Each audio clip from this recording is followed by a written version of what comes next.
tá bom? Eu vou pedir para que alguém me ajude. Se aparecer dúvida de algum aluno, aí vocês falam no chat, a pessoa não, às vezes só digita e não fala, aí vocês me chamam, porque como eu vou estar dando aula aqui, às vezes eu não vou ver o chat, tá? Então vamos lá, pessoal. Então, começando a análise 1, né? Hoje realmente a gente está começando as aulas. Eu estava pretendendo começar já da parte de números reais direto, só que eu vi que tinha uma parte dos axiomas de Peano que fazia muito tempo que eu não via. Na verdade, a primeira vez que eu vi isso, o professor falou por cima para falar do princípio de análise de demonstração por indução finita e depois nunca mais falou. Aí depois eu nunca mais vi. Mas esses axiomas, depois que eu vi agora, é bem legal, tá? E só lembrando para vocês, axioma são afirmações que a gente toma como certas, tá? E aí, em cima delas, que a gente começa a construir nossos argumentos e demonstrar, fazer as definições, demonstrar os teoremas, tá? E assim por diante.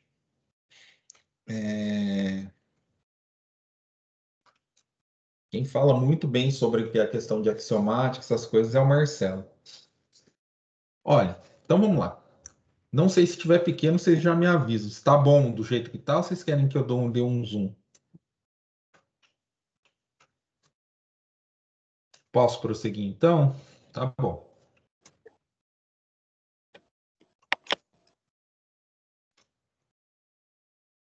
Ok.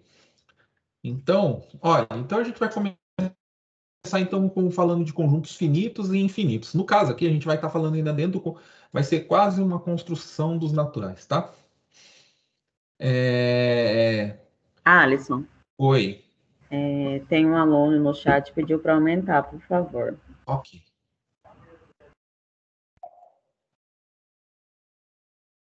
Tá? Então, conjuntos números naturais agora. Agora eu acho que ficou legal, né? Olha, os números naturais. Então, o conjunto dos números naturais ele é caracterizado pelos seguintes fatos, tá? São os axiomas que a gente vai assumir. Primeiro, existe uma função injetiva S, tá?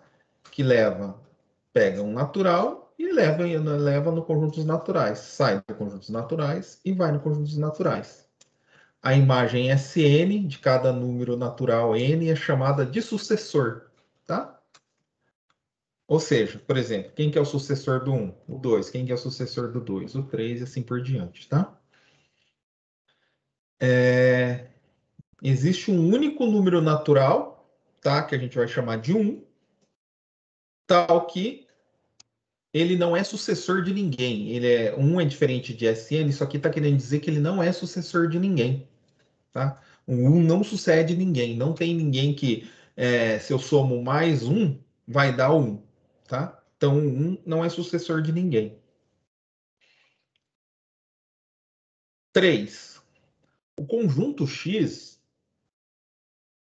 contido nos naturais, é tal se esse X for tal que o 1 pertence a ele e a imagem da função sucessor está contida dentro dele, isso é, para cada n pertencente a x, S de n também pertence a x, então a única chance do x aqui é que ele seja os naturais inteiro, tá? Ele seja o conjunto, todo o conjunto dos naturais, tá? A única chance de acontecer isso, qual é a única chance? Se o 1 está dentro e a imagem dessa objeção ela está contida em x, então esse x tem que ser os números naturais, tá? Não tem jeito. Ou seja, ele está falando assim que a imagem da função sucessor ela tem que ser os números naturais e faz todo sentido, né? Se eu pegar todos os números naturais, quem que é o sucessor? Como eles são infinitos, a gente depois vai ver que ele é infinito. Como que tem mais para frente? Por exemplo, se eu pego todos os números naturais, será que tem mais um número para frente dele? Aqui está falando que não. Aqui está falando que a imagem de S, se a imagem está contida se a imagem do conjunto sucessor está contida em X, então esse X só pode estar sem os conjuntos naturais, tá? Pessoal, antes de eu prosseguir, alguma dúvida nisso? Principalmente no axioma 3?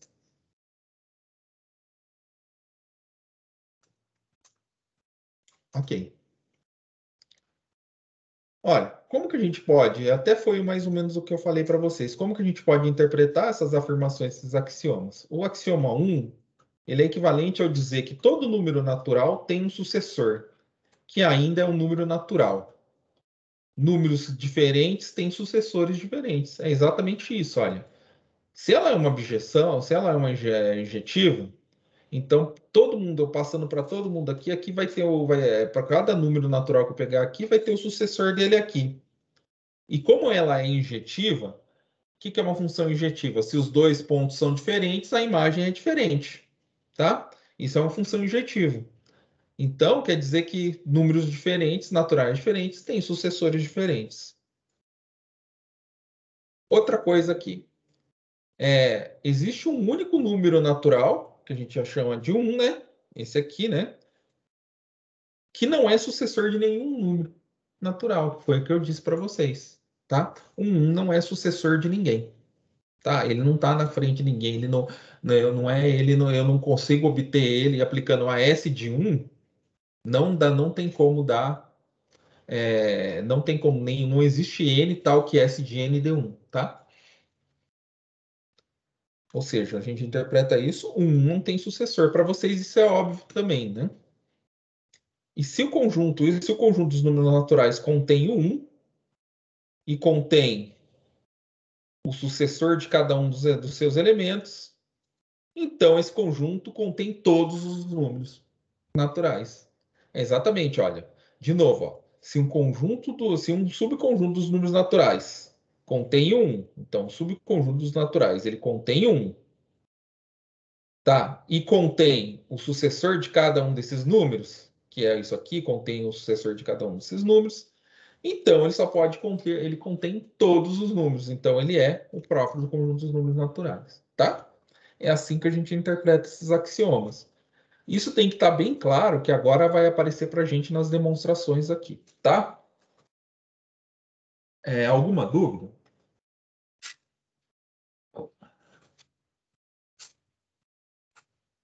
Então, vamos lá. Vai começar a ficar divertido.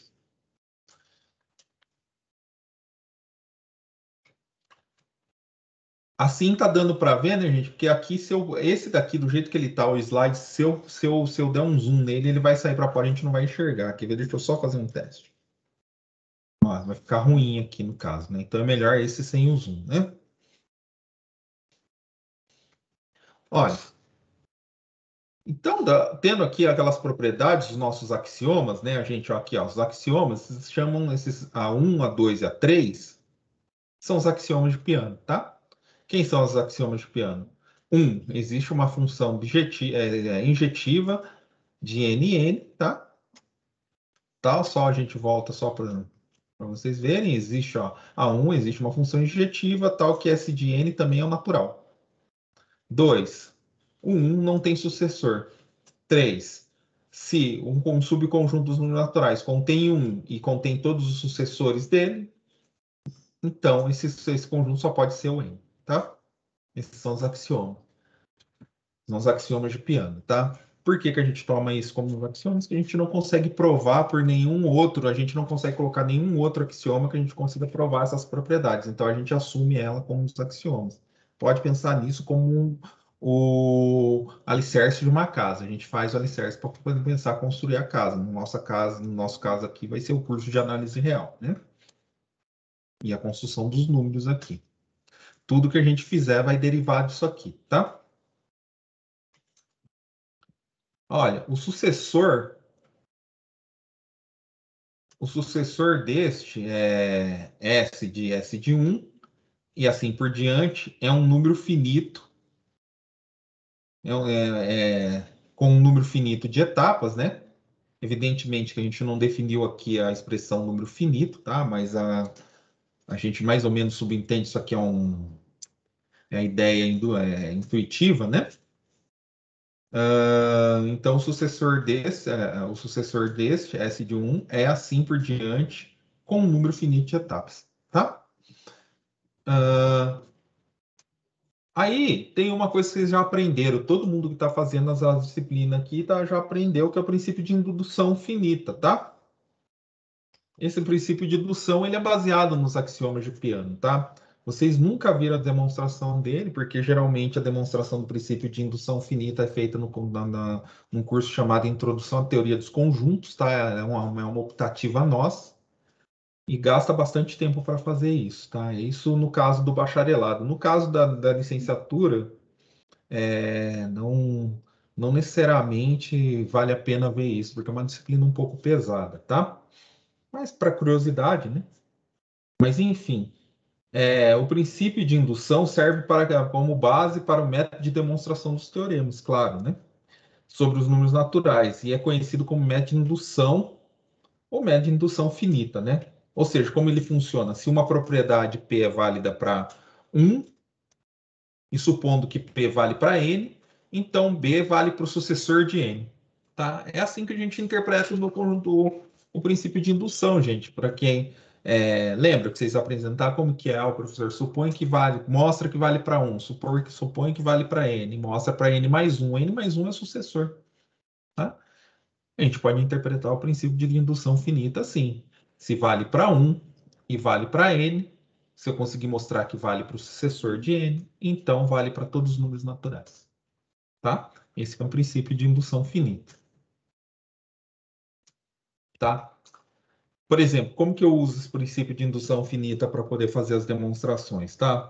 Uma simplesinha, né? Então, olha, como exemplo, a gente olha, por demonstração por indução, a gente vai provar que todo natural para todo n, S de n é diferente de n, tá? Ou seja, todo número natural é diferente do seu sucessor, é claro, né? Quem que é o sucessor do 1? O 2. Quem que é o sucessor do 2? O 3. E assim por diante. Você sempre vai andando uma etapa para frente. Então não tem como ser não existe nenhum número que seja igual ao seu sucessor, tá? Então vamos lá. Como que eu vejo isso? Para 1 é verdadeiro. Por que que é verdadeiro para 1? Por isso que a gente, olha, a gente não escreveu aquelas afirmações lá em cima à toa. O para 1 é verdadeiro porque vale o axioma 2. O axioma 2 diz que o 1 não é sucessor de ninguém. Então, se o 1 não é sucessor de ninguém, para qualquer n, S de n é diferente de 1. Como está aqui, olha. Em particular, o S de 1 também é diferente de 1. Tá bom? Então, essa propriedade ela vale para 1, para n igual a 1. Vamos supor que ela seja verdadeira para n, tá? Então, para até o n, para dado n, eu vou supor que o S de n é diferente do seu sucessor. E aí eu vou mostrar que vale para o seguinte, eu vou mostrar que vale para o sucessor do n, tá? Então, se vale, eu tenho que n é diferente de n. Suponho que vale para n, né? Então, supor isso é dizer que n tem que ser diferente do seu sucessor, tá? E aí, ó, agora a gente usa as propriedades da função S. Lembra, a função S, ela existe, eu sei que ela é injetiva, porque é o primeiro axioma de Peano. Então, existe uma função injetiva, S de n, tá? Dos naturais nos naturais. E como ela é injetiva, daí eu resulta o quê? Se ela é injetiva, resulta que S de n, ó, eu aplico S dos dois lados, se ela é injetiva, se esse número, ó, lembra, a propriedade de função injetiva. Se esse número é diferente desse número, a imagem desse número que é S de n, vai ser diferente da imagem desse número aqui. Ou seja, o que eu acabei de mostrar aqui? Que o sucessor de n é diferente do sucessor desse cara aqui, tá? Isto é, a afirmação é verdadeira para S de n, tá? De forma simples. Ficou alguma dúvida aí? Olha, é tranquilo isso, tá? Se aquele lá não vale para n, então eu vou lá para o sucessor do S de n, tá? A gente pode pensar S de n aqui é n mais 1.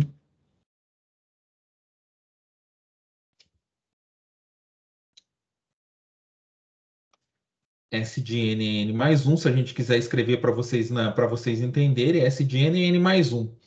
E S de n aqui, assim para vocês entenderem melhor, é n mais 1. Então, n mais 1 é diferente do S de n mais 1, apesar de a gente não ter provado isso, mas eu estou colocando para vocês entenderem de forma intuitiva, tá? Mas por que que eu provei aqui que o S de N, quando eu tomo o sucessor do N, ele é diferente do sucessor do S de N, tá? Que é o que eu queria provar. Alguma dúvida, pessoal?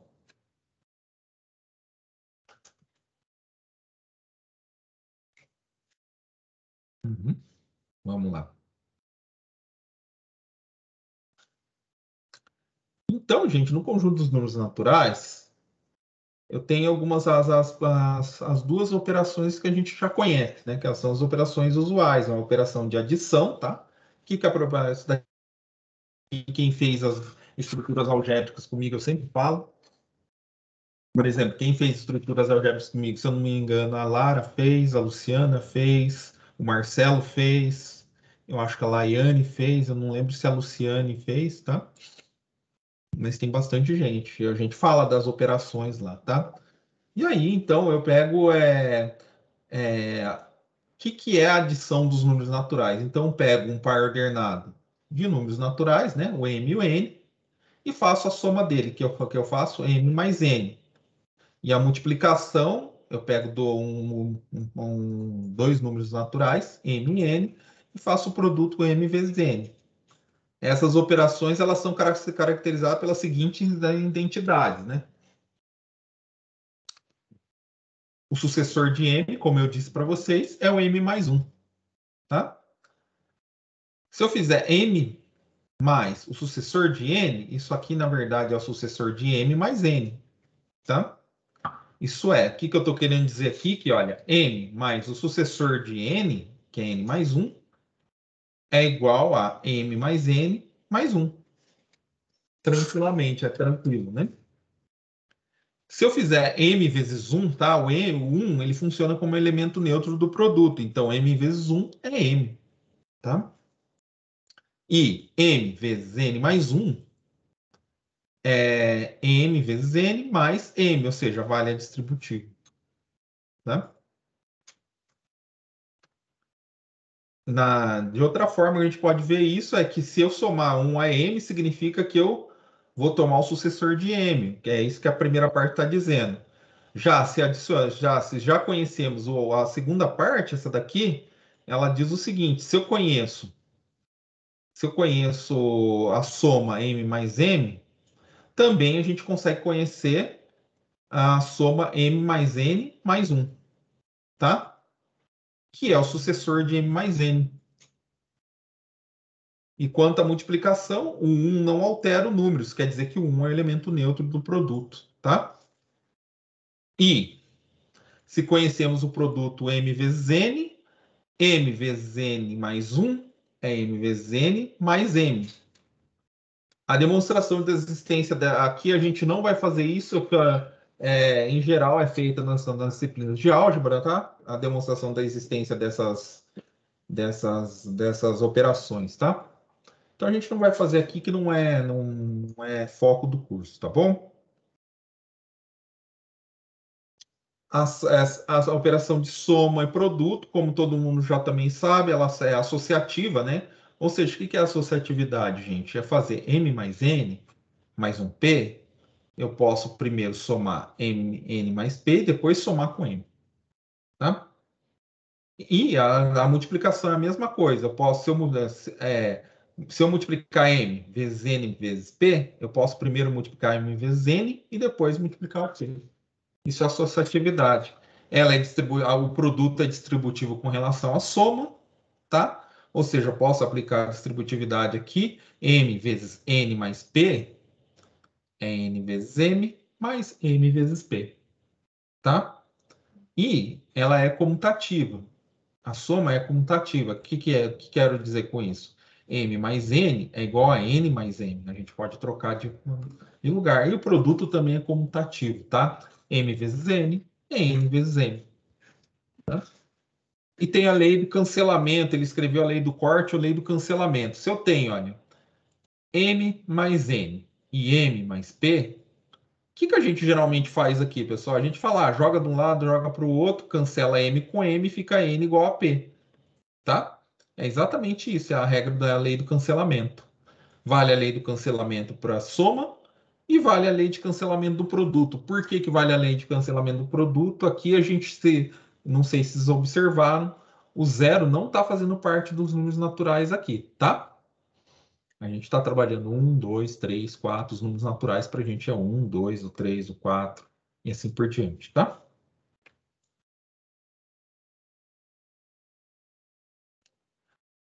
Aí, gente, a gente também consegue definir aquela relação que a gente já conhece também, que é a relação de ordem, relação de maior ou maior igual, né? Como que a gente define isso do conjunto dos números naturais? A gente está fazendo isso, depois vocês vão perceber que a gente vai estender isso para os inteiros, para os racionais e depois para os reais, tá? Dados os números naturais m e n, tá? Eu posso escrever m menor que n quando? Como que eu posso fazer isso? Quando existe um p natural, tá? Tal que esse n aqui, ele é o m mais p. Ou seja, como que eu digo que o n é maior que o m? Quando para chegar no n, eu preciso tomar mais um natural aqui, tá? Diz então que o m aqui, então a gente diz que o n é maior que o m ou que m é menor do que n, tá? Essa notação aqui, m maior ou igual que n, significa o quê? Que m é menor do que n ou m igual a n. Gente, esse ou aí, ele não é exclusivo, tá? Ele não exclui se um satisfeito, a outra está exclusa. Não. Pode ser que ela satisfaça as duas ao mesmo tempo, tá? Por que que eu estou dizendo isso? Ele não é exclusivo. Por exemplo, m menor ou igual que n, o que que a gente tem que verificar? Ou m é menor que n, ou m igual a n, tá? Às vezes vocês já viram o professor fazendo isso. Se tá isso aqui eu posso também escrever isso aqui que não tem problema. Eu só preciso que uma esteja satisfeita. Se m é igual a n, eu posso escrever que m é menor ou igual que n, porque está satisfeito o igual. Mas eu não posso, se o m é igual a n, não posso escrever que m é menor que n, tá? Eu só posso escrever m igual a n como dessa forma se vale a igualdade. Ou também, se vale isso, eu também posso escrever assim, tá? Sem problema nenhum. Por que que eu estou dizendo isso? Porque desde quando eu dou as disciplinas de fundamentos da matemática é onde que os alunos se complicam, tá? E é onde que vocês vão estudando. Vocês, principalmente o pessoal da licenciatura, vai ensinar a molecada na escola, né? Como que eu posso dizer? Às vezes o aluno vai chegar para você, mas professor, m menor ou igual que n, eu posso trocar isso? Eu posso trocar esse por esse? Não, eu posso trocar esse por esse, porque esse daqui valendo, esse aqui é uma das possibilidades para isso aqui. Mas isso aqui, se eu sei que vale isso, não necessariamente a gente pode, se eu sei que vale isso, eu posso escrever isso. Agora, se vale isso aqui, eu não posso escrever só isso, porque tem a possibilidade de ser o m igual, tá? É, eu consigo provar que se m é menor do que n e n é menor do que p, então vale o m é menor do que o p, tá? É a transitividade, tá? É claro, né? Se esse é menor, se esse número é menor que esse e esse número aqui é menor que o p, então p também ganha do m, tá? É a transitividade. E para qualquer mn dos naturais, vale uma e somente uma das seguintes alternativas que eu dou aqui. Olha, falo para vocês, ó, dei dois números naturais para vocês. Então eu tenho as seguintes possibilidades, tá? Ou m é igual a n, ou m menor do que n, ou n menor do que n. Aqui nesse caso é que eu não sei, eu te dei os números naturais. Então quais são as três possibilidades que eu posso ter? O m igual a n, o m menor do que o n, ou n menor do que o m, tá? A gente consegue demonstrar isso também. E uma das mais importantes que a gente tem aqui dessa relação de ordem entre os números naturais é o chamado princípio da boa ordenação, tá? O que significa esse princípio da boa ordenação? Esse princípio da boa ordenação, ele diz para mim o seguinte: se eu tenho um conjunto A não vazio dos naturais, esse conjunto ele possui um menor elemento, tá? Por exemplo, se eu pegar o conjunto dos números pares, o menor elemento dos conjuntos dos números pares é o 2. Se eu pegar os números ímpares, o conjunto do menor elemento do conjunto dos ímpares é o 1. Se eu pegar os múltiplos de 10, os naturais múltiplos de 10, o menor elemento vai ser o 10. E assim por diante, tá? Então, todo subconjunto do conjunto dos números naturais, ele tem um menor elemento. Isso é chamado princípio da boa ordenação, tá?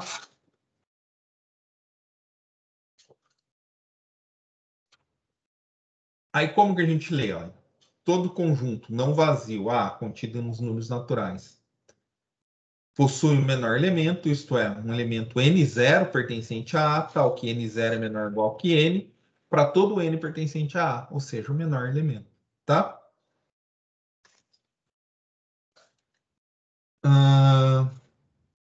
E aí, para eu provar essa afirmação, né? Eu afirmei, essa afirmação dá para provar, então eu faço o seguinte, olha. Para cada n pertencente aos naturais aqui, eu vou chamar o I de n, esse I de n é o conjunto de todos os números naturais menor ou igual que n. Quem que é o I de n? Por exemplo, quem que é o I1? O I1, o I com 1 aqui embaixo, é o conjunto só com 1. Quem que é o I2? É o conjunto 1 com 1 e o 2. Quem que é o I3? É o conjunto com 1, 2, 3. E assim por diante, tá? Eu faço isso até quanto? Até... Aí, por exemplo, quem que é o IN? É o conjunto com 1, o 2, o 3, 3 pontinhos, N. Tá? Olha, aí é o seguinte, eu quero provar que dado A, o A contido ele não vazio, ele é um subconjunto dos naturais, eu vou mostrar que ele tem o menor elemento. Aí a primeira coisa que eu tenho que descartar, se o 1 está em A, aí não tem, aí já acabou, né? Porque o axioma 1 lá, o axioma de piano 1 me diz que o 1 não tem sucessor. Então o 1 é o menor elemento de A, se o 1 está em A, tá? Se o 1 não está em A, tá? Se o 1 não pertence a A, então a gente vai considerar o seguinte conjunto. Eu vou considerar o conjunto X dos números naturais, tais que IN está contido no N menos o A. O que significa N menos o A? Eu vou pegar os naturais e tirar o conjunto A dele, tá? Por exemplo, vamos supor que o A é o conjunto do 1, 2, 3, 4. Eu vou pegar os naturais, tirar o 1, o 2, o 3 e o 4 dele, tá? Então, vamos lá. Então, eu vou pegar esse x aqui, do conjunto dos números naturais. Tais que esse n, ele está contido aqui, tá? Olha. Então, olha, eu sei, com certeza eu sei que o I1, que é o conjunto só com 1, está contido no n menos o A. Por quê, gente? Eu não estou dizendo que o 1 não está em A, o 1 não pertence a A. Se 1 não pertence a A, ele está no complementar de A. O que é o conjunto complementar? É esse conjunto aqui, olha. O complementar de A nos naturais. É o conjunto complementar, o conjunto do A, é o conjunto de todos os pontos que não estão em A. Tá? Em particular, se eu estou dizendo que o 1 não está lá, então o I1 ele está contido aqui. Isso quer dizer que o I1, pela definição de X, tá? O X é o conjunto de todos os números naturais tais que N está contido aqui. Como o I1 satisfaz isso, quer dizer que o 1 está em X. Tá? O 1 está em X. O que eu vou fazer mais? Por outro lado, o A ele é não vazio, tá? Por que o A é não vazio? Porque a gente está dizendo aqui na hipótese, A é não vazio. Se o A é não vazio, então eu estou tirando alguns elementos do N aqui. Então quer dizer que se o A é não vazio, eu posso concluir que o X é diferente do N. Porque se o A fosse o vazio aqui, olha, eu estaria tirando o vazio do N, ou seja, o IN estaria contido no N inteiro. E aí o conjunto X de todos os naturais que estão contidos, que o IN está contido aqui, seria exatamente conjuntos naturais. Como o A é não vazio, o X é diferente dos naturais, tá? O que significa isso? Eu tenho que 1 pertence a X, mas o X é diferente dos naturais. Ou seja, ele não satisfaz aquele axioma 3 nosso de piano lá, tá? Não vale o axioma 3. Quer dizer que o axioma 3 diz se o 1 está em x e o x contém todos os sucessores dele mesmo, então o x só pode ser n. Como x é diferente do n, quer dizer que tem algum sucessor de x que não está em n, tá? E é isso que eu vou usar agora na próxima. Então segue aqui, ó. Existe um número natural em x, tá? Tal que n mais 1 não está em x. Por quê? Se o n mais 1, se para todo n o n mais 1 tivesse em x, segue do axioma 3 lá que o x precisaria ser igual ao n. Como o x é diferente do n, então n mais 1 não pertence a x. Tá? Feito isso, então, como o IN é o 1, o 2, como eu já tinha dito para vocês, o 2, o 2, 3 até o N aqui, ele está contido em N menos A, mas eu posso tomar um N0 aqui, igual a N mais 1, pertencente a A, tá? Ou seja, esse é o primeiro elemento, olha, o N mais 1 é o primeiro elemento que não está em N, tá? E ele vai estar em quem? Ele não está em N. Então, esse N mais 1, ele não é um elemento de X. Se ele não é um elemento de X, aí, olha, desculpa, saiu aqui, pela definição de X. O X é o conjunto de todos os números naturais, tais que esse cara aqui está contido. Como é o IN vai aqui, o IN mais 1 não está em X, então IN mais 1 só pode estar em A, tá? Porque pela definição do x, então o n0, o n mais 1 só pode estar em A, a gente chama isso de n0. E esse n0 aqui é o primeiro elemento do x, do A, que é o menor elemento que a gente estava procurando, tá? É assim, a ideia é a seguinte, gente, se vocês pensarem assim, eu pego um conjunto, testo, 1 está nele? Não. Então 1 não pode ser o elemento dele, né, menor elemento dele. Tá, passo para o próximo. Quem poderia ser o menor elemento do A? O 2. Não tá? Eu jogo. Eu vou jogando nesses INs aí, tá? No IN. Ah, o 3 está no, o 3 tá em A? Não está em A. Então eu tiro e ponho no IN. Vai chegar uma hora, como a gente viu aqui, que eu demonstrei que esse processo eu não posso fazer ele indefinidamente. Eu não posso fazer ele até o infinito. Chega uma hora que acontece? Como o x não vai poder ser o n, então chega uma hora que vai ter um n que está em x, mas o n mais 1 não está em x. Tá? E aí, como eu já tirei todo mundo, então esse n mais 1, se ele não está em x, ele só pode estar no a. Porque o x está contido no complementar de a. Se ele não está no x, ele tem que estar em a. Esse é o primeiro elemento de x do a, ou seja, é o menor elemento que a gente queria lá. Tá?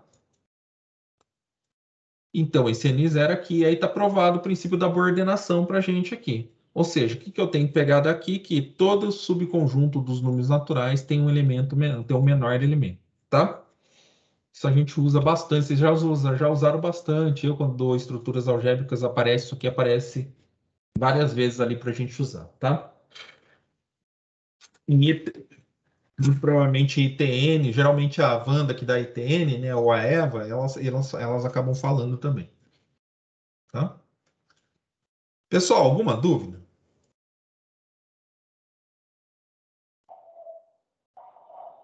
Daiane, tranquilo?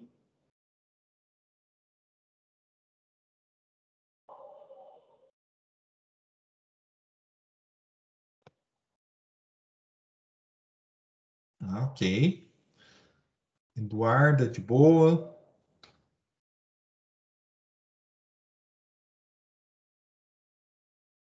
Luciana.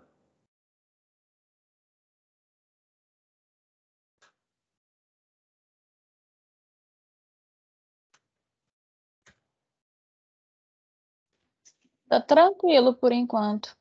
Ok, Laiane, obrigado. Luciana, tudo bem? Uhum. Vou seguir.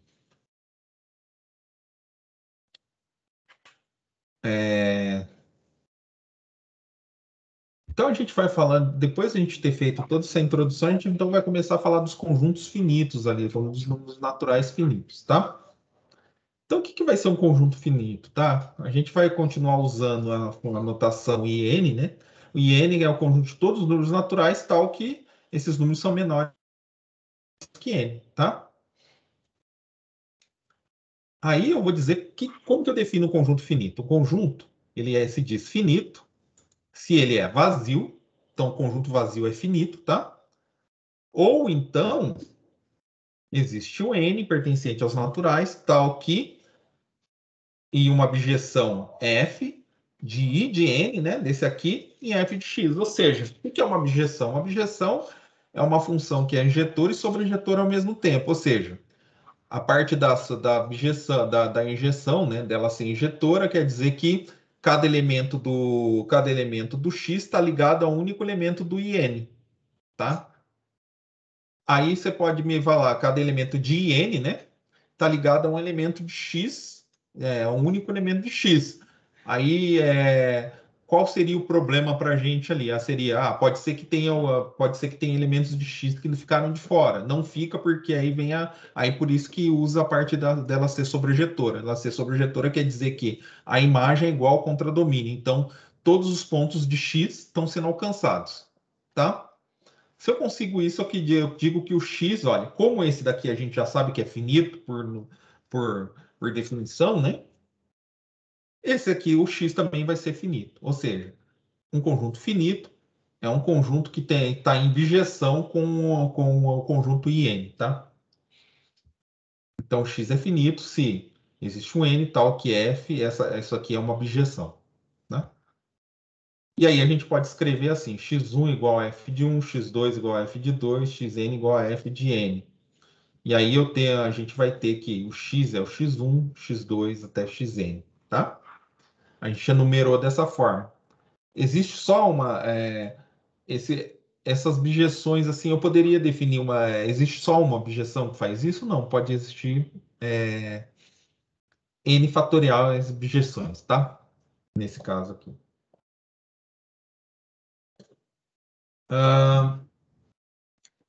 Essa bijeção é legal porque ela tem um nome diferente, ela é chamada de função contagem ou contagem, tá? E é realmente, ó, o que essa objeção faz? A gente aprende a contar essas coisas quando é criança. Eu vejo a Luísa aqui, que é minha filha pequenininha, ela já aprendeu a contar até o 100, pelo menos. E ela sempre está me perguntando a questão dos números, né? Ela, então, conta 1, 2, 3. O que a gente está fazendo é enumerando, tá? Depois vai aparecer essa palavra mais algumas vezes. O que a gente está fazendo? A gente está associando. Como que eu faço? Essa função aqui, ela é uma função contagem, ou seja, ela está contando os números, a quantidade de elementos desse conjunto aqui, tá? E aí eu sei que se aqui é n, então esse conjunto vai ter n elementos. A função, então, isso chama-se função de contagem, tá, pessoal?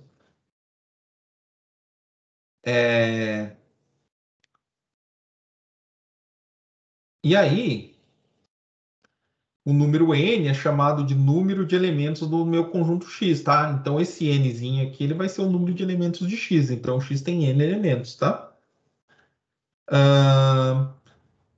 A gente vai ver agora abaixo por um resultado, tá? Aqui, a prova é que o número cardinal, né, está bem definido. Ou seja,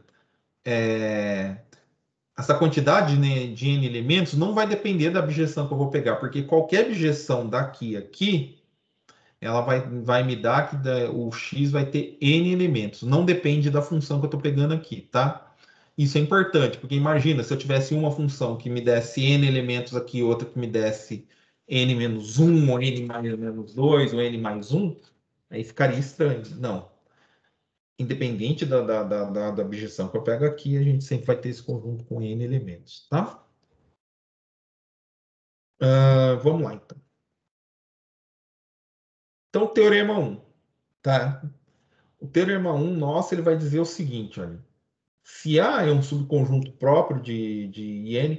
Pessoal, vocês sabem o que é um subconjunto próprio? Todo mundo sabe?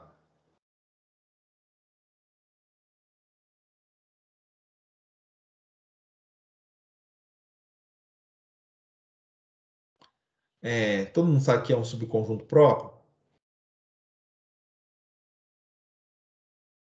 Não. Ok, Daiane. Um subconjunto próprio é aquele subconjunto que ele é menor, ele está contido estritamente dentro do outro. Por exemplo, pensa assim, o conjunto com o 1, o 2, o 3, o 4, o 5, o 6, o 7, o 8, o 9 e 10. Eu pego o A. Aí eu vou pegar um subconjunto próprio dele.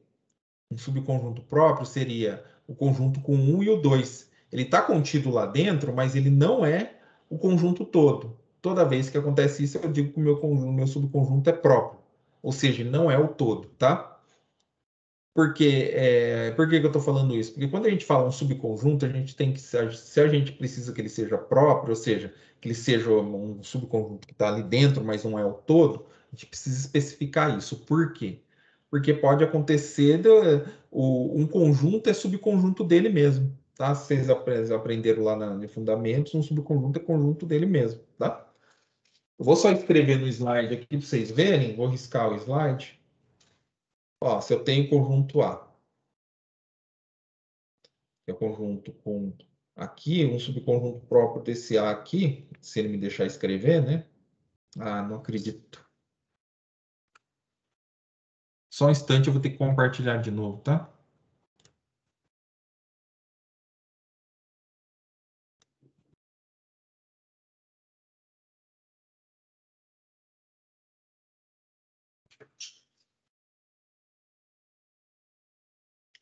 Só um instantinho, vamos lá, está muito lento hoje isso.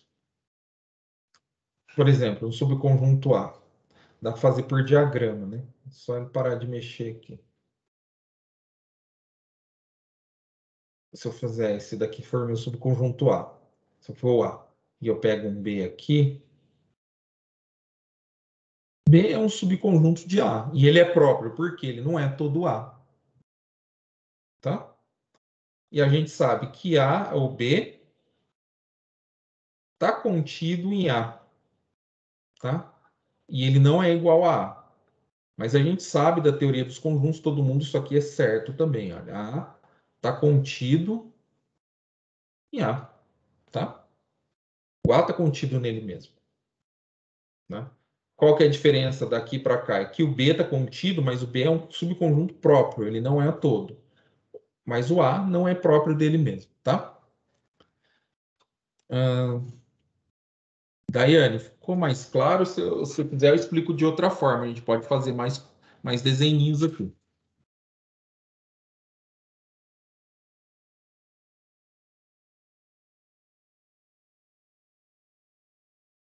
Ok, obrigado, né?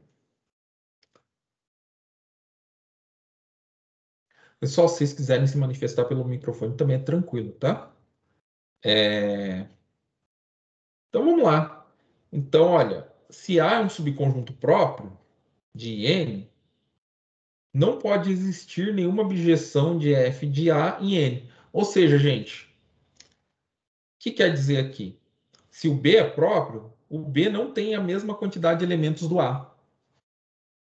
Entenderam? Se o conjunto é finito, lembra que a gente está trabalhando com conjunto finito, tá? Depois, quando os conjuntos forem infinitos, isso daí vai mudar um pouco, tá? Quando o conjunto é finito, qualquer subconjunto próprio de A não tem a mesma quantidade de elementos dele lá, tá?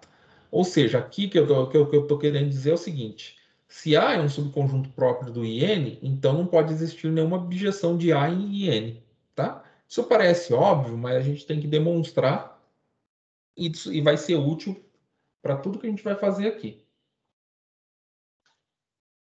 Então vamos lá, olha.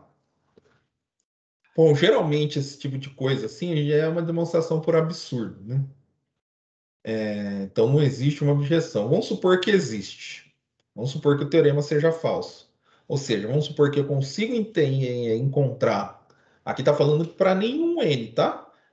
Se eu pego para qualquer n que eu dou aqui, esse cara aqui é um subconjunto próprio desse, então não pode existir uma objeção aqui.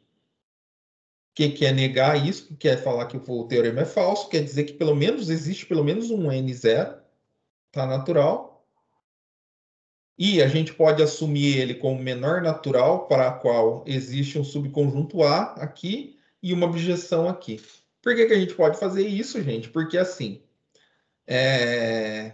a gente poderia ter mais de um número satisfazendo essa propriedade aqui, se a gente está afirmando isso. Aqui depois vocês vão ver, porque essa afirmação é falsa, a gente vai mostrar que ela é falsa, a gente vai mostrar que ela é uma contradição. Mas como a gente está afirmando isso, poderia ser que a gente teria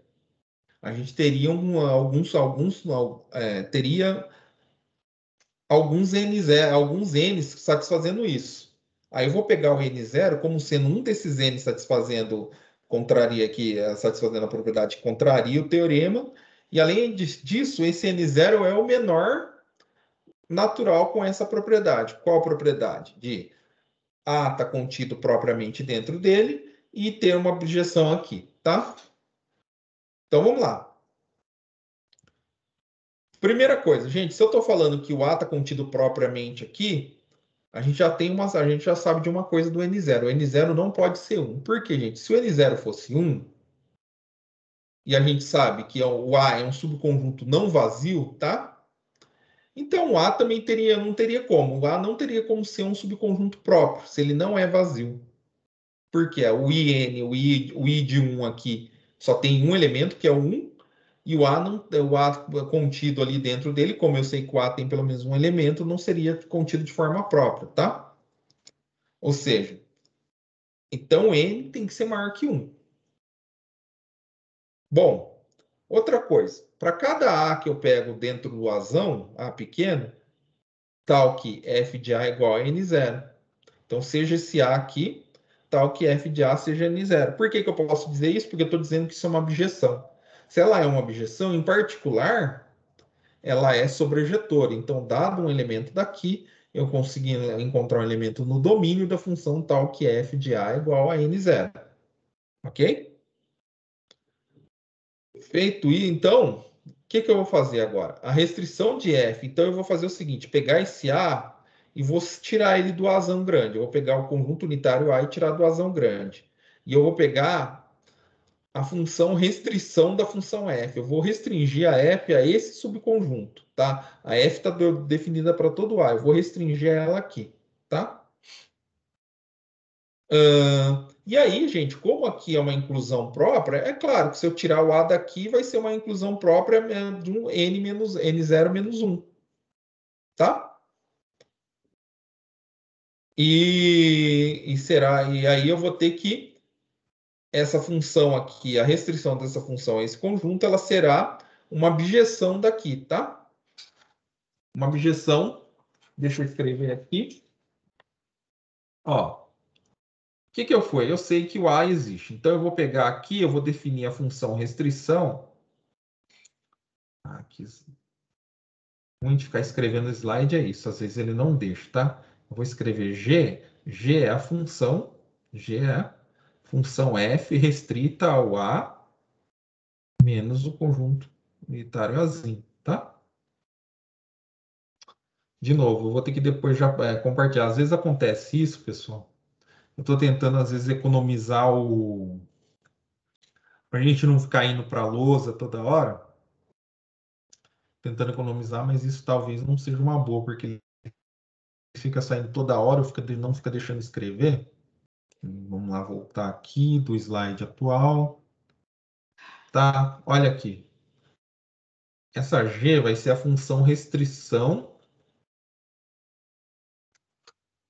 É a função restrição a esse subconjunto aqui, tá?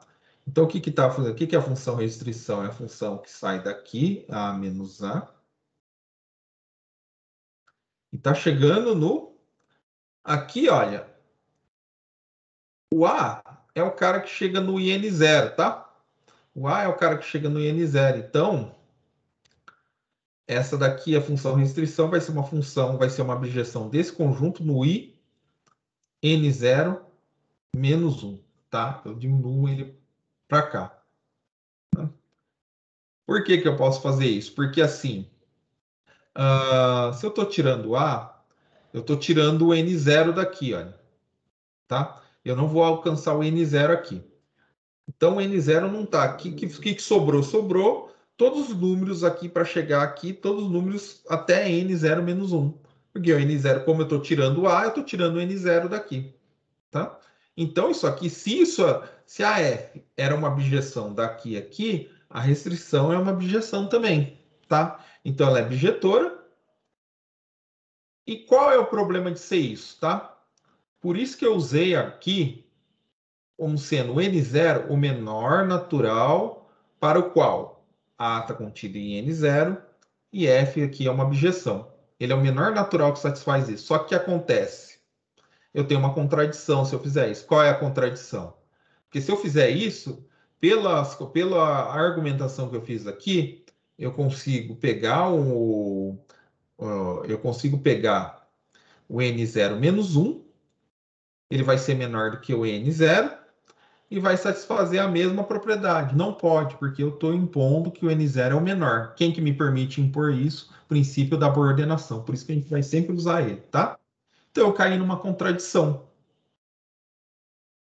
E qual é a contradição? Estou contrariando o fato de o N0 ser o menor N, tá, para o qual satisfaz a propriedade de esse cara tá próprio, se esse cara tá próprio aqui, e esse cara aqui ser uma objeção, tá?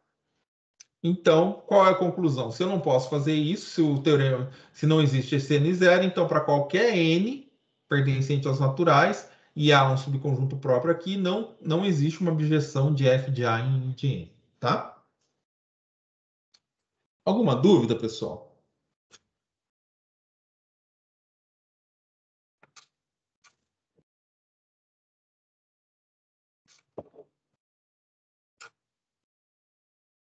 Por mim tá tranquilo. Uhum. Tô vendo que eu passei da hora que eu devia ter feito chamada. Amanhã eu faço as separadas, na quinta, né? Esqueci, me empolguei aqui. Então vamos lá. Corolário. Tá? Então, assim, a gente já tem aquele resultado, então a gente vai obter as consequências dele, tá? Olha, primeira consequência. Se f de I de M em x e g de I de N em x são objeções, então o M tem que ser igual a N. Exatamente. Por quê, gente? Se o N fosse diferente de N, a gente podia supor que o N, depois já vou na demonstração, mas a gente podia supor que, por exemplo, o M era menor que o N. Se o M era menor do que o N, eu conseguiria mostrar, e é o que ele vai fazer aqui, que tem uma objeção daqui nesse aqui. Só que se o M é menor do que o N, se a gente podia, se fosse verdade, né? Se fosse diferente aqui, eu podia supor que o M é menor do que o N. Aí eu teria que esse conjunto aqui seria próprio desse, e a gente estaria contrariando o teorema lá de cima, que é exatamente a argumentação que ele vai fazer aqui, tá? A gente vai supor o seguinte, olha. Com efeito, é melhor fazer a demonstração que vocês vão ver. Bom, supõe que se o n é diferente de n. E aí, sem perda de generalidade, tá? Eu vou supor que o m é menor do que o n. Porque o argumento é simétrico, ou é o mesmo se eu supor que n é menor do que o m. Eu só estou escolhendo um. Se eu fosse escolher o outro, a demonstração seria a mesma coisa. A gente não precisa repetir ela duas vezes. Eu vou fazer uma e a outra é análoga, tá? Então, se o m é menor do que o n, se eu supor que não é igual, então o m é menor do que o n. Por exemplo, a gente pode supor isso. Tá? Então, o I de n seria o conjunto dos, que é o conjunto do 1, até vou escrever para vocês virem aqui. Quem que é o IN? O IN, se ele me permitir escrever, do 1, do 2, até o N, tá? E o IN, esse cara, eu vou escrever ele aqui, é o conjunto do 1, do 2, 3 pontinhos, do M, só que eu estou supondo que o M é menor do que o N. Deixa eu escrever. M mais 1. M mais 2. 3 pontinhos até chegar no N. Por que que eu posso fazer isso? Porque eu estou supondo que o M é menor do que o N. Tá? Então, olha, o que a gente está vendo aqui é que esse conjunto aqui está aqui dentro. Tá? Então, esse daqui é um subconjunto desse cara aqui. E mais ainda, ele é um subconjunto próprio desse cara. Tá? Ele é um subconjunto próprio. Aí o que eu faço? Eu vou lá e faço essa função aqui, olha. A função g a menos 1 composta com... Todo mundo sabe que é composição, né? Então, o que é g a menos 1? Então, vamos lá. A função ela tem que sair do IM e chegar no IN. Tá. Exatamente. Então, a gente tem o IN aqui. Chega em x. Tá? Esta aqui é elevado pela f. E...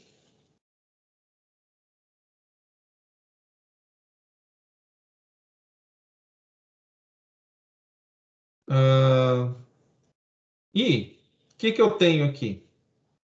Eu tenho que a minha g de x, a minha g de x é a função que sai do IN,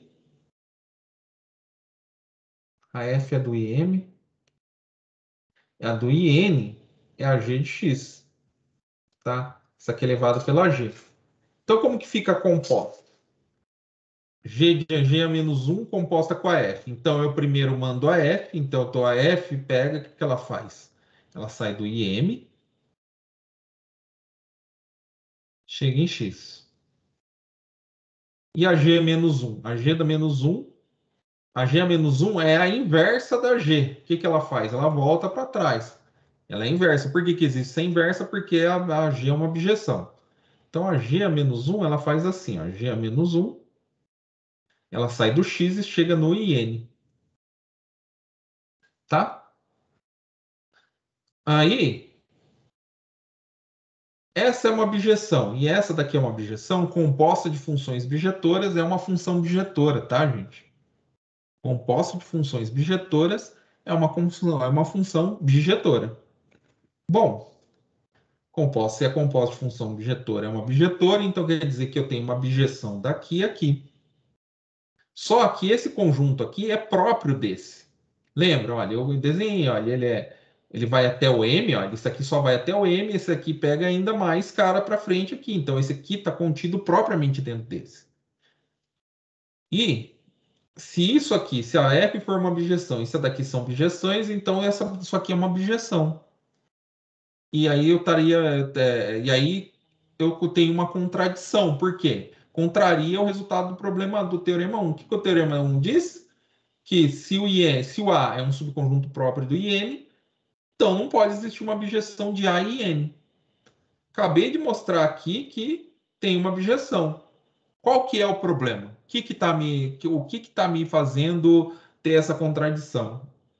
Supor que o M é menor do que o N. Não, ele não pode ser. O M não pode ser menor que o N. Ele tem que ser igual, porque senão esse conjunto aqui é próprio, tá? Analogamente, a gente mostra que se N é menor do que M, a gente tem o mesmo resultado. Tá? Tem uma contradição. Se então não pode ser maior e nem menor, ele tem que ser igual, tá? E aqui. Lembra daquela parte que eu falei na primeira parte da aula que a gente só tem três possibilidades para dar para dois números naturais? Ou um é maior que o outro, ou o outro é maior que um, ou é igual, tá? A gente acabou de mostrar que se esse aqui, se eu supor que esse é maior, é menor, tem uma contradição. Se eu supor que esse aqui é menor, tem uma contradição. Então, a única possibilidade que sobrou é m é igual a n. Ou seja, prova o resultado do meu corolário. Se eu tenho duas bijeções aqui com x, então m tem que ser igual a n, tá? Alguma dúvida, pessoal? Uma parte boa, eu sempre gravo as aulas, tá? Amanhã eu vou postar, que hoje vai dar preguiça, que eu vou ter que fazer mais coisas. Eu sempre gravo as aulas e o que eu faço? Eu sempre coloco o link para vocês assistirem. Então, na dúvida, depois vocês podem pegar e rever a aula. O que eu faço? Eu vou pegar, eu baixo aqui a aula, eu levo para o meu YouTube e depois faço o link para vocês usarem lá, tá? Pessoal, alguma dúvida? Luciana, você está por aí?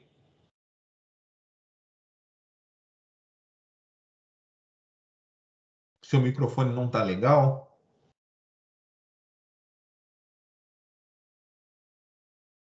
Pode digitar, então, se você tiver sem problema.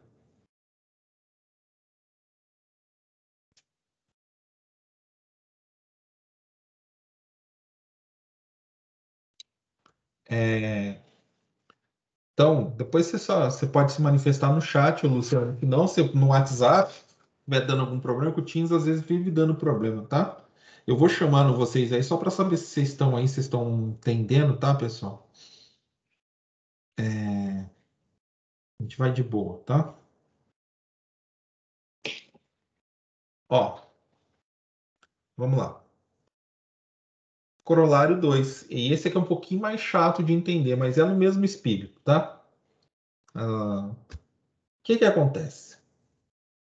Se x, olha. Então vamos lá.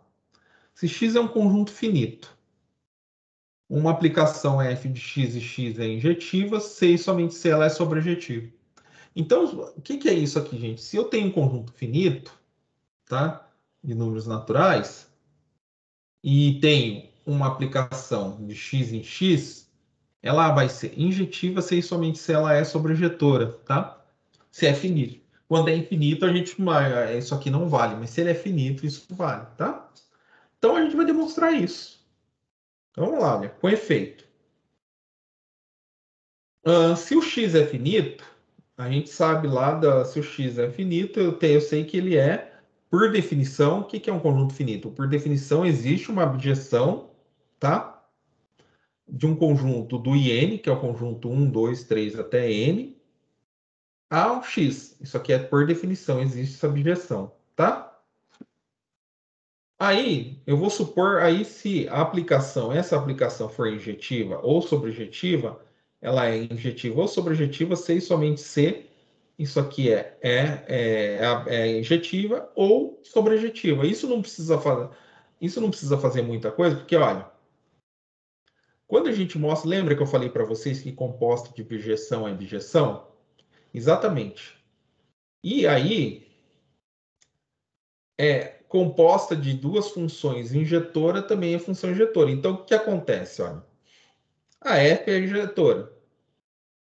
Se a Φ e a Φ é uma abjeção em particular, é injetora, toda abjeção é injetora e sobrejetora, então, em particular, a Φ é uma abjeção.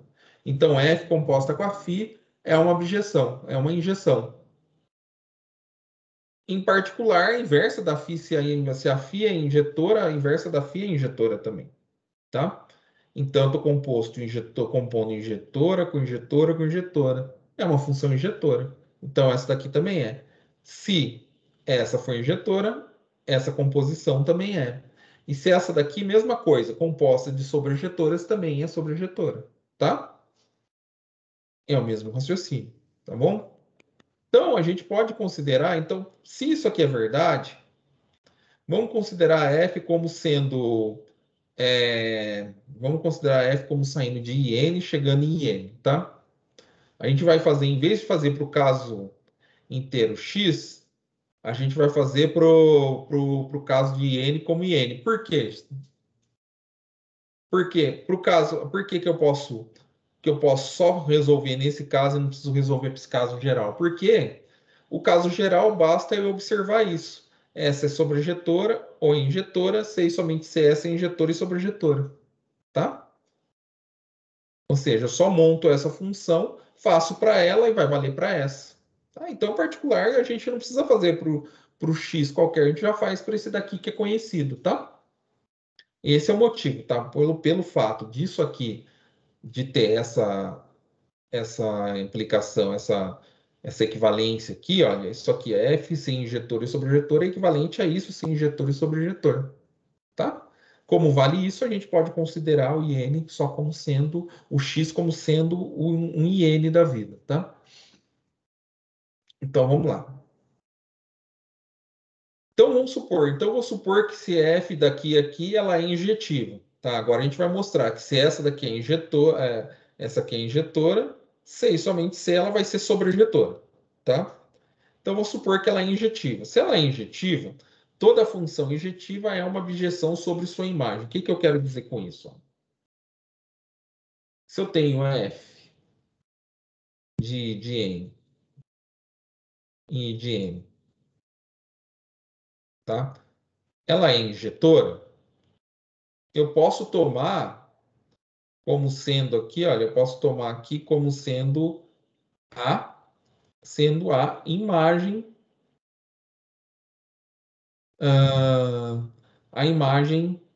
do iene, tá?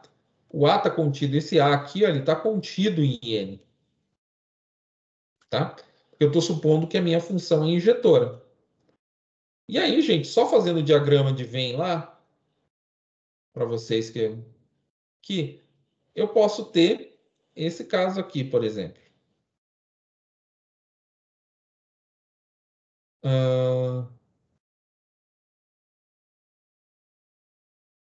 Coloca um ponto a mais aqui. Tá. Olha, então eu posso fazer essa função aqui, essa aqui. Por exemplo, a f pode ser isso aqui. Tá? Gente, essa função injetora, ela é, porque cada ponto do domínio aqui está ligado a um único ponto. Cada ponto daqui tem um único ponto domínio chegando nela. Então, ela é injetora. Ela é sobrejetora? Não, tem um cara de fora aqui. Tá? Mas, vamos supor que eu vou lá e faço o seguinte. Ela não é sobrejetora. Por quê? Está faltando um ponto aqui que não está ligado, né? Tem um ponto aqui que está fora. O que, que eu faço? Eu pego, ao invés de pegar esse ponto, eu pego a imagem aqui. Essa aqui é a imagem. Essa aqui é a imagem da F. Tá? Essa é a F desses três pontinhos aqui que eu vou chamar de A. Essa aqui é a imagem de A. Tá? Aí eu posso definir a F não sendo de. Eu posso pegar a F e não considerar ela de IN e N. Eu posso considerar a F uh, saindo de IN e A. Tá? Por quê? Porque agora ela ficou sobrejetora. Se ela é injetora e sobrejetora, agora ela é uma objeção, tá?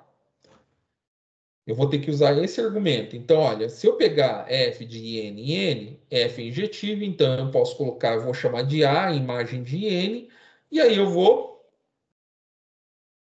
simplesmente aí definir o seguinte, eu tenho uma objeção de IN em A. Se eu tenho uma objeção em particular, eu posso pegar a inversa de F, de IN em A. Então, eu pego F menos 1 de A em N. Pelo teorema 1, A tem que ser igual a IN. Por quê, gente? Por que pelo teorema 1 A tem que ser igual a IN? Vamos voltar lá no teorema 1. O teorema 1 diz que se o conjunto for próprio, então não existe objeção. O que eu acabei de mostrar aqui para vocês? Eu acabei de mostrar o seguinte, que eu tenho uma objeção daqui a aqui. Se ela é uma objeção, então esses conjuntos, para valer, como vale o teorema 1, isso aqui é uma objeção, então existe uma objeção. Se existe uma objeção, esse conjunto A ele não é próprio. Se ele não é próprio, o A é todo IN, tá? Mas se o A é todo IN, lembra quem é o A? O A é a imagem do IN, ou seja, é a imagem. Se a imagem aqui é igual ao contradomínio, essa função é sobrejetora, tá? Aí, reciprocamente, eu vou supor que F é sobrejetora, tá? Se F é sobrejetora, então, para cada a gente pode fazer o seguinte, ó. Para cada Y, eu posso escolher para cada X, né? Para cada X em N no contradomínio, eu posso escolher um Y, tal que F de Y é igual a X, tá? Para cada Y, eu posso escolher um Y aqui. Eu posso escolher um X. Para cada X, eu posso escolher um Y, perdão. Então, o que eu posso fazer? Se eu posso, para cada X, eu posso escolher um Y, eu posso definir uma função G, tá? Eu vou fazer isso. Eu vou definir como? Para cada Y aí, eu vou definir que G de X é igual a Y, tá? Eu vou definir uma nova função, uma função auxiliar. Aí, o que acontece? Aí eu vou definir essa G. Essa G ela sai de N em N e ela é tal que f de y é igual a x, né? Então, o que aconteceu aqui? Olha, outro diagrama de Venn aqui.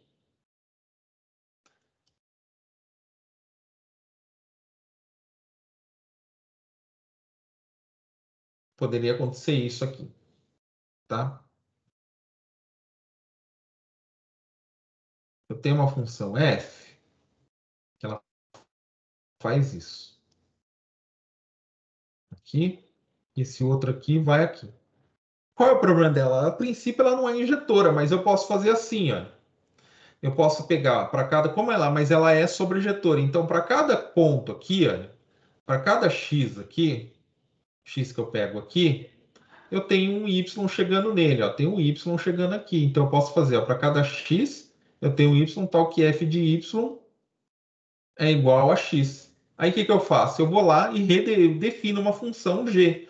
A minha função g vai fazer o quê? A minha função g de x é igual a y, tá? Eu pego, quando eu aplicar g, ela vai dar exatamente esse y aí. Ou seja, eu estou fazendo o caminho inverso, tá? Estou voltando. E eu posso fazer isso porque ela é sobrejetora. E aqui, a única coisa que eu escolho aqui para cada y, eu escolho um x, tá? Eu escolho um do x. No caso desse aqui, eu peguei esse... Para cada x aqui, eu escolho um y. Se eu peguei esse x aqui, eu posso escolher tanto esse quanto esse. Eu vou escolher, por exemplo, esse. Então, eu defino minha função g de x dessa forma aqui, tá?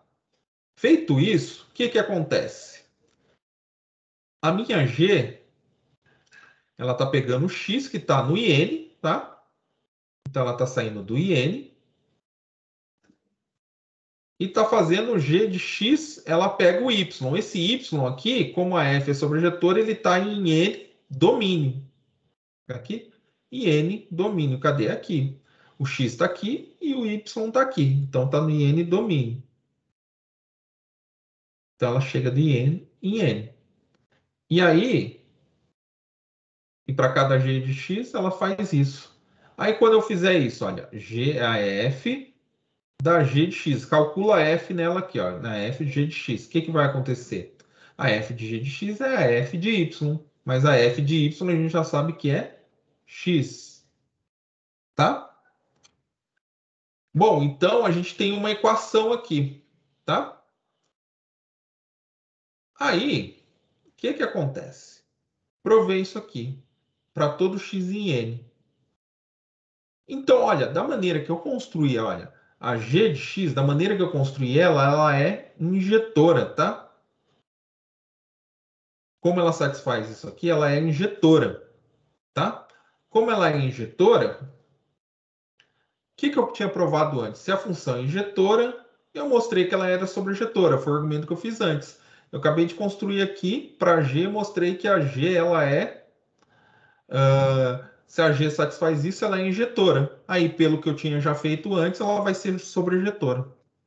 Tá? Porque eu provei primeiro, olha, que se a F é sobrejetiva, fiz as contas e cheguei. Se a F é injetiva, fiz todas essas contas aqui e cheguei que a F é sobrejetiva. O que eu fiz aqui? Eu supus que a F era sobrejetiva e eu quero mostrar que ela é injetora. Mas como que eu faço isso? A princípio, eu não consigo mostrar de forma direta. O que eu fiz? Eu construí uma função G, mostrei que essa função G ela é injetora. Então, a função G é injetora. Se ela é injetora, ela é sobrejetora. Se ela é sobrejetora, se ela é injetora, ela é sobrejetiva, tá? Legal. E assim, se eu pegar y1 e y2 aqui, e supor que isso aqui é f de... Agora eu vou mostrar que a f é injetora, tá? Eu estou fazendo isso de forma indireta. Eu precisei da função g, tá? F de 1 é igual a f de y2. Aí eu tomo x1 e x2 em n, tá? Eu posso tomar x1 e x2 em n, tal que g de x1 é igual a y1 e g de x2 é igual a y2. Por que eu posso fazer isso? Porque exatamente foi por isso que eu precisei mostrar primeiro que a g era sobrejetiva, tá? Aí eu posso escolher esse, tá? Então eu vou lá. Se isso é verdade, g de x1, então existe um x1 e x2 tal que x1 vai no y1 e x2 vai no y2. A gente pode fazer o seguinte, então, por essa propriedade que eu acabei de mostrar aqui, x1 é igual a f da g de x1, por conta disso. Mas f da g de x1, a gente viu que g de x1 é y1, então é f de y1, tá? Mais f de y1 é igual a f de y2 aqui, usei para passagem. Mas f de y2 é igual exatamente a g de x2, tá aqui. Só que aí, por essa propriedade que eu acabei de mostrar aqui, f composta por g de x2 dá x2. O que eu mostrei aqui? Que x1 é igual a x2. Ou seja, o que eu mostrei aqui? x1 é igual a x2. Ou seja, que y1, que é igual a g de x1, é igual a g de x2, né? Porque x1 é igual a x2. Porque g é injetiva, né? Não, porque g é uma função, né? Isso aqui é porque g é uma função, né? Se x1 é igual a x2,